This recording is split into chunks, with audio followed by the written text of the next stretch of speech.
ओम जय श्री हरि विष्णु। जय माता रानी। दोस्तों, आपके अपने चैनल धर्म साधना में आपका बहुत बहुत स्वागत है। माँ भगवती दुर्गा की कृपा सदैव आप और आपके समस्त परिवार पर बनी रहे। दोस्तों, आज की वीडियो में आप जानेंगे कि देव उठनी एकादशी व्रत के पारण का शुभ मुहूर्त क्या है, पारण की विधि क्या है, किस विधि से आपको व्रत खोलना चाहिए, क्या खाकर व्रत खोलना चाहिए, कौन सी चीज़ें हैं जो कि पारण करते समय यानी कि व्रत खोलते समय आपको भूल कर भी नहीं खानी चाहिए, और कौन सी चीज़ें हैं जो आज आपको जरूर खानी चाहिए। एकादशी का व्रत जब हम धारण करते हैं तो संकल्प के साथ व्रत की शुरुआत करते हैं। तो एकादशी व्रत का समापन किस प्रकार से करें जिससे कि हम जो भी व्रत करते हैं, पूजा पाठ करते हैं या मंत्र जप करते हैं, कोई दान करते हैं, उन सब का संपूर्ण और शुभ फल हमें प्राप्त हो। इसके लिए व्रत खोलते समय द्वादशी के दिन हमें किन बातों का ध्यान रखना चाहिए, और एकादशी का व्रत करते हैं तो द्वादशी के दिन हम किन चीज़ों का दान करें, कब दान करें और किसे दान करें। इसके अलावा जैसे कि अगर आपने तुलसी का विवाह किया है तो तुलसी विवाह की चौकी कब हटाएं, तुलसी के पास से जो भी सामग्री हम अर्पित करते हैं उन चीज़ों को कब हटाना चाहिए, तुलसी के पास जो शालिग्राम जी विराजित हैं या लड्डू गोपाल जी विराजित हैं तो उन्हें कब हटाएं, और जो भी सामग्रियां आपने तुलसी की पूजा में प्रयोग किया है उन सामग्रियों का कैसे प्रयोग कर सकते हैं। तुलसी दान करना चाहते हैं तो तुलसी का दान कब करें। सारी जानकारी, संपूर्ण जानकारी तुलसी विवाह और देव उठनी एकादशी के पारण से संबंधित आज की वीडियो में मैं आपसे शेयर करने वाली हूँ। तो वीडियो आज की बहुत महत्वपूर्ण है, पूरा जरूर देख लीजिए। अच्छी लगे वीडियो तो लाइक भी जरूर कीजिए, क्योंकि आपके लाइक्स, आपके कमेंट्स मेरे लिए बहुत महत्वपूर्ण हैं, क्योंकि ये एकमात्र जरिया है जिनसे मुझे पता चलता है कि आपको ये वीडियो अच्छी लगती है और आपके लिए ये वीडियो उपयोगी है। तो अगर वीडियो अच्छी लगे तो लाइक तो जरूर ही किया कीजिए। और अब सबसे पहले जानते हैं कि अगर आपने एकादशी का व्रत धारण कर रखा है तो द्वादशी के दिन आपको किस प्रकार से पूजा करनी चाहिए, अपने व्रत का समापन आपको किस प्रकार से करना चाहिए। देखिए, जब हम एकादशी का व्रत धारण करते हैं तो सुबह द्वादशी के दिन बहुत जल्दी उठ जाते हैं, जैसे कि ब्रह्म मुहूर्त में उठते हैं। उठकर नित्य कर्मों से निवृत्त हो जाइए, स्नान कर लीजिए। स्नान करने के बाद साफ स्वच्छ वस्त्र धारण करके भगवान सूर्यदेव को जल अर्पित कीजिए, और इसके बाद अपने घर के मंदिर में आकर विधि विधान से भगवान श्री विष्णु की पूजा कीजिए। पूजा किस प्रकार से करनी चाहिए, तो देखिए, जिस प्रकार से आप एकादशी के दिन भगवान श्री विष्णु की पूजा करते हैं उसी प्रकार से द्वादशी के दिन भी सुबह उठकर विधि विधान से पूजा की जाती है। जैसे कि अगर आपके पास लड्डू गोपाल जी हो, शालिग्राम जी हो, या फिर भगवान श्री विष्णु का कोई भी स्वरूप हो तो आप उनका अभिषेक कर लीजिए। अगर विग्रह के स्वरूप में है, जैसे कि मूर्ति है अगर आपके पास, तो उनका अभिषेक करना अत्यंत आवश्यक है। आप पंचामृत से भगवान श्री विष्णु का अभिषेक कर सकते हैं, फिर जल से अभिषेक कीजिए। उसके बाद उन्हें वस्त्र अर्पित कीजिए, धूप दीप अर्पित कीजिए, चंदन से उनका श्रृंगार कीजिए और भगवान श्री विष्णु को पीले पुष्प अर्पित कीजिए। इस प्रकार से विधि विधान से आपको भगवान श्री विष्णु की पूजा करनी है। फिर भोग अर्पित करना है। भोग आप किन चीज़ों का लगा सकते हैं, देखिए, अगर आपके घर में भोग बन गया है, जैसे कि आपके पारण के लिए शुद्ध और सात्विक भोजन अगर आपने पहले बना लिया है या कोई बनाने वाला है, तो अगर भोजन बना हुआ है तो उसी भोजन का भोग लगा सकते हैं। लेकिन अगर आप अकेले रहते हैं और पूजा करने के बाद भोजन आप ही को बनाना है, तो ऐसे में भगवान श्री विष्णु की पूजा के बाद उनको भोग लगा दीजिए। मिश्री, बताशा या फिर पंचमेवा का भोग आप लगा सकते हैं, फलों का भोग लगा सकते हैं, मिठाई का भोग लगा सकते हैं। मतलब पूजा करते समय जो भी सामग्री आपके पास उपलब्ध हो, भगवान श्री विष्णु को भोग अर्पित कीजिए। तुलसी का पत्ता जरूर डाल दीजिए उसमें, और पूजा पूर्ण करके उनकी आरती कर लीजिए। और पूजा पूर्ण करने के बाद अपने दोनों हाथ जोड़कर भगवान श्री विष्णु से प्रार्थना कीजिए कि हे श्री हरि विष्णु, हे जगत के पालनहार, हे जगदीश्वर, हे परमपिता, आपकी कृपा की प्राप्ति के लिए मैंने देव उठनी एकादशी का व्रत रखा था। आपकी कृपा से आज मेरा ये व्रत पूर्ण हुआ। व्रत में, पूजा पाठ में जाने अनजाने मुझसे कोई भूल चूक हुई हो तो मुझे क्षमा कीजिए, और मेरा व्रत, मेरी पूजा स्वीकार करके इस व्रत का, इस पूजा का शुभ फल मुझे प्रदान कीजिए, और मुझ पर कृपा कीजिए कि मैं आपकी सेवा में, आपकी भक्ति में निरंतर लगा रहूं। भगवान श्री हरि विष्णु से प्रार्थना कीजिए कि आपके ऊपर उनकी कृपा सदैव बनी रहे, आपकी भूल चूक, आपकी गलतियों को वो क्षमा करें। इस प्रकार से भगवान श्री विष्णु की विधि विधान से पूजा करने के बाद, क्षमा प्रार्थना करने के बाद और अपना व्रत, अपनी पूजा भगवान श्री विष्णु को अर्पित करने के बाद आपका व्रत, आपकी पूजा पूर्ण हो जाती है। अब आपको दान करना है, तो आप चाहे तो भोजन बनाने के बाद किसी ब्राह्मण को घर बुलाकर भोजन करा सकते हैं, या फिर ब्राह्मण के निमित्त भोजन की कच्ची सामग्री का आप दान कर सकते हैं, जैसे कि आटा, दाल, सब्जी, फल।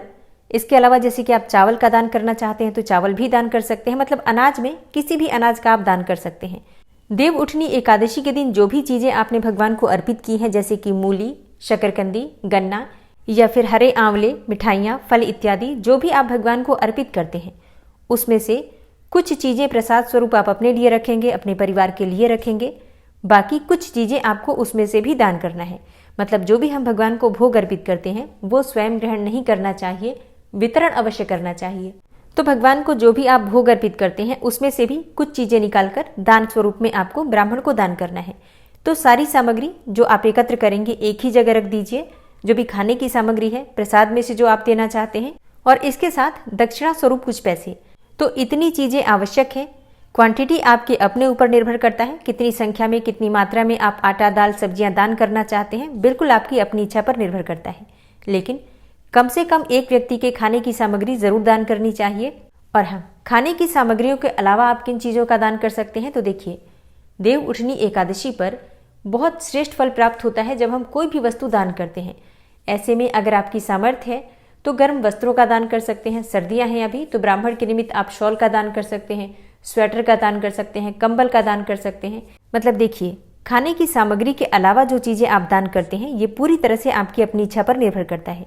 लेकिन नियम के अनुसार कम से कम एक ब्राह्मण को भोजन करा दें, इतना ध्यान रखिए। तो इतनी सामग्री जरूर होनी चाहिए, बाकी आपकी अपनी इच्छा, अपनी क्षमता पर निर्भर करता है। तो जिन चीज़ों का आप दान करना चाहते हैं, पूजा करने के बाद सभी सामग्री एकत्र करके एक ही स्थान पर रख दीजिए। फिर आप आसन पर बैठ जाइए और अपने पास जल रख लीजिए। मंदिर के पास ही जहाँ पर आप भगवान श्री विष्णु की पूजा कर रहे हैं वहीं पर बैठकर, आसन पर बैठकर आपको संकल्प लेना है कि हे श्री हरि विष्णु, आपकी कृपा की प्राप्ति के लिए, आपकी प्रसन्नता के लिए, अपनी शक्ति, अपने सामर्थ्य के अनुसार जिन चीज़ों का मैं दान कर रहा हूँ आप इन्हें स्वीकार कीजिए और मुझ पर कृपा कीजिए। इसके बाद थोड़ा जल लेकर और 3 बार जो भी सामग्री आपने रखी है उसके चारों तरफ आपको जल का घेरा देना है 3 बार। ओम विष्णवे नमः, ओम विष्णवे नमः, ओम विष्णवे नमः। इस प्रकार से भगवान श्री विष्णु के मंत्र का उच्चारण करते हुए आपको सभी सामग्रियां जल से घेरा देकर और समर्पित कर देना है। अपने दोनों हाथों से स्पर्श करके और उन सभी सामग्रियों को आपको दान करना है। दान की सामग्री आपने स्पर्श कर लिया और जल का घेरा दे दिया। इसके बाद ये सभी सामग्री आप एक तरफ रख देंगे। अब ये दान की सामग्री आप कभी भी भिजवा सकते हैं, दिन में किसी भी समय। चाहे तो अपने व्रत खोलने से पहले भिजवा दीजिए या फिर पूरे दिन में सुबह से शाम तक कभी भी दान कर सकते हैं। किसी ब्राह्मण को ही दान करना चाहिए, एकादशी व्रत का जो हम दान निकालते हैं उसे। या तो आप किसी मंदिर के पुजारी को दान कर दीजिए, या कोई भी ब्राह्मण जो कि कर्मकांडी ब्राह्मण हो, जो कि पूजा पाठ करता हो, गायत्री मंत्र जपता हो, ऐसे ब्राह्मण को दान किया जाता है। और दान की सामग्री निकालने के बाद ही आपको अपना व्रत खोलना है, तो आप शुद्ध और सात्विक भोजन बनाकर अपना व्रत खोल सकते हैं। अब जैसे कि बहुत से भक्तों के प्रश्न आते हैं कि हम पारण करते समय, व्रत खोलते समय क्या खाएं?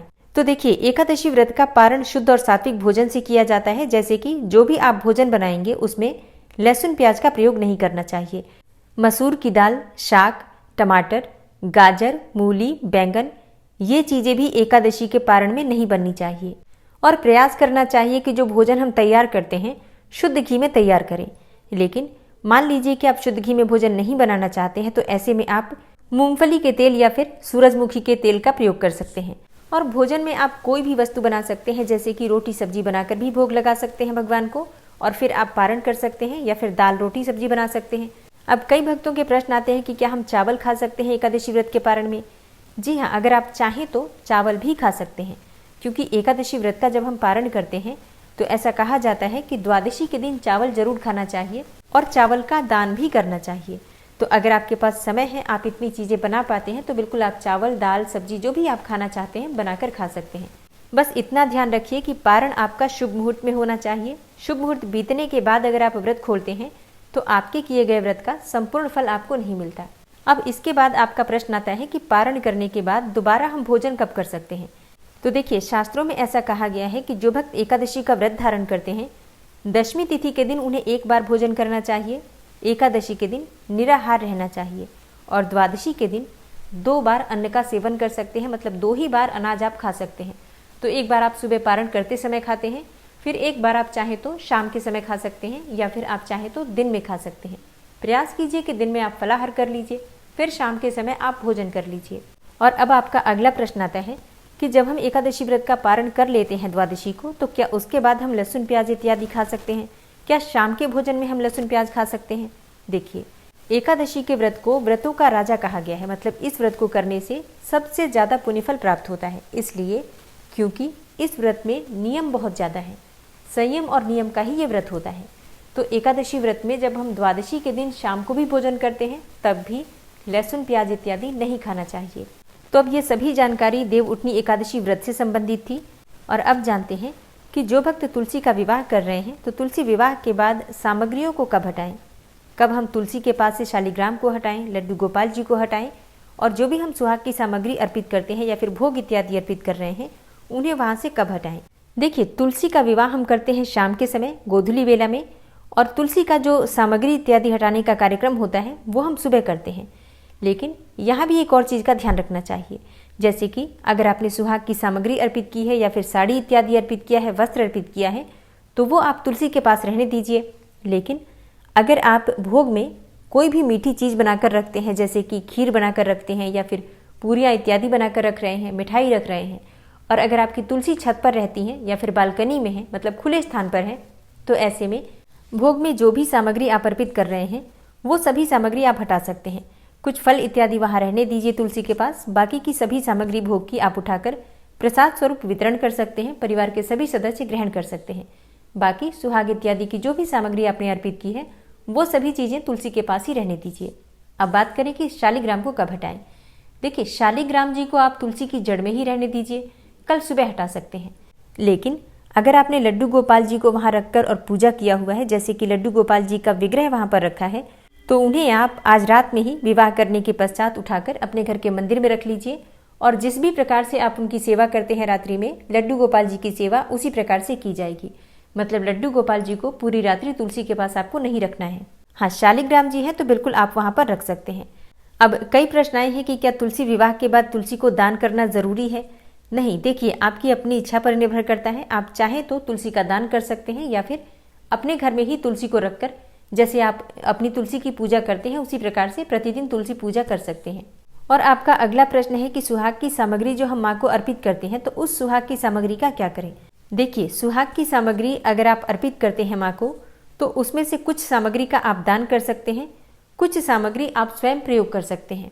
और कई भक्तों के प्रश्न आए हैं कि क्या तुलसी विवाह के बाद हम भोजन कर सकते हैं। देखिए, अगर आपने तुलसी विवाह के लिए ही व्रत धारण कर रखा है तो फिर आप शाम के समय तुलसी विवाह करने के बाद भोजन कर सकते हैं।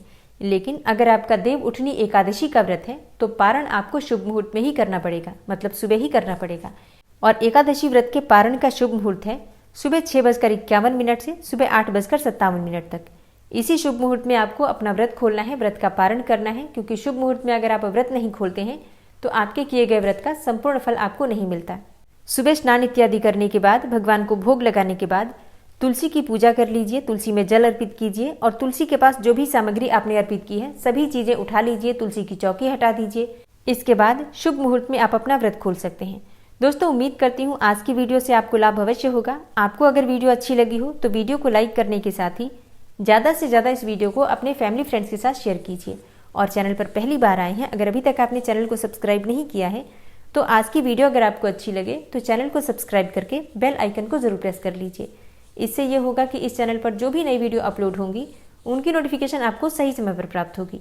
मिलती हूँ मैं आपसे अगली वीडियो में, तब तक के लिए नमस्कार।